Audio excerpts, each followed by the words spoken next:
Falando sobre o sorteio da Copa do Brasil, Atlético e Flamengo, jogaço, hein, Ale? Tá louco, isso aí é histórico, né? Maravilhoso, uma final dos sonhos. E a primeira decisão da Arena MRV, né, cara? Primeira grande competição que o Galo tem a oportunidade de levantar o caneco no seu estádio. E aí vai criando laços, né, ô João? Porque no começo tudo é novidade, né? Não tem como, né? A identificação com o Mineirão é natural. Aí o time vai conquistando vitórias e agora tem a oportunidade de conquistar o seu primeiro título. Esse jogo de terça-feira, o João, contra o River Plate, também foi uma marca histórica. Não estou falando só do placar e de encaminhar a classificação, estou falando de tudo que o torcedor viveu lá na Arena MRV. Foi impactante. Era um estádio do Galo, com a cara do Galo, com a cara da massa atleticana. O Atlético, terça-feira, estava em casa. Isso. Eu hoje queria dar 2 recados, daqui a pouquinho vou falar um do Cruzeiro, mas vou abrir com esse do Atlético. Eu acho que o torcedor precisa começar a entender que é preciso que ele tenha paciência. As coisas não são feitas num dia. O Atlético fez um equipamento belíssimo, um estádio de R$1 bilhão, um dos mais modernos do Brasil e do mundo.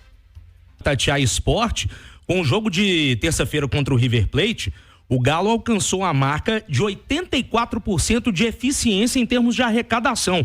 Somadas todas as despesas fixas que você tem num jogo. Quitando essas despesas, o que sobrou de lucro para o Atlético foi uma quantia absurda. E foi um recorde, está tudo explicado lá na matéria do Alexandre Simões. E se você pensar que tivemos 3 jogos de semifinais de competições Conmebol, o Atlético bateu maior público, maior renda e essa eficiência em termos de arrecadação. Que até isso é uma evolução. Porque no primeiro jogo você bota mais segurança do que precisa, você bota menos outra coisa do que precisa, você vai aprendendo a operar, cara. Lógico. Então, o Atlético deixava mais da metade do dinheiro que ele ganhava pro Mineirão. Hoje, se o Atlético tem uma renda de 5 milhões de reais, 4 ficam livres no bolso do Atlético, cara. Imagina o que é isso acumulado de 6 meses, de 1 ano, de uma década. Nossa. De uma década. O que isso vai fazer diferença na conta do Atlético? Então, vamos parar de ser impacientes no futebol mineiro. Tem gente séria hoje no Atlético e que vai colher fruto disso a médio e longo prazo. Tem gente séria hoje no Cruzeiro que vai colher fruto disso de médio e longo prazo.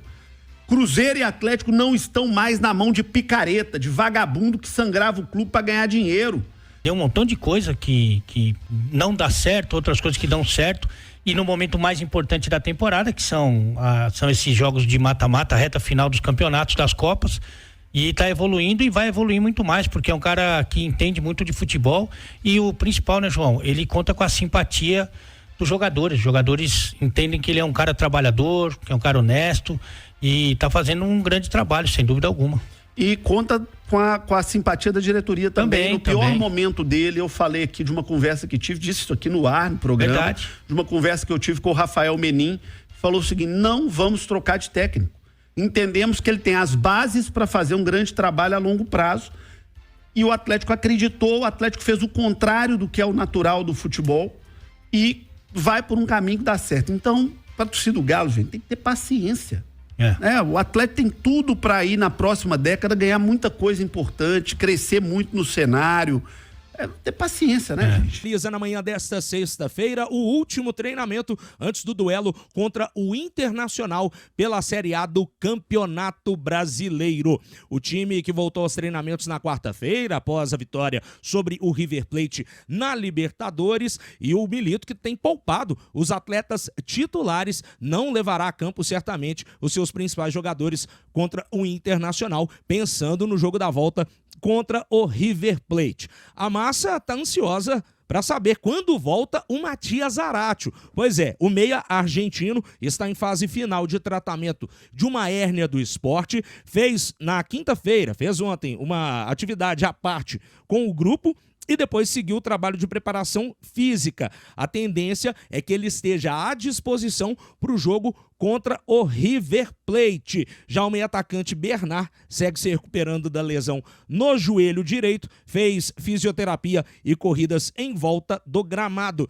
Atualizando a situação do DM também, Nath, o atacante Cadu, de 20 anos, que sofreu graves lesões no joelho direito, ele passou por cirurgia nessa quinta-feira. O procedimento foi realizado no Hospital Mater Dei, em Belo Horizonte, para correção da ruptura do ligamento cruzado anterior e dos meniscos lateral e medial do joelho do atleta. Boa sorte, boa recuperação ao Cadu.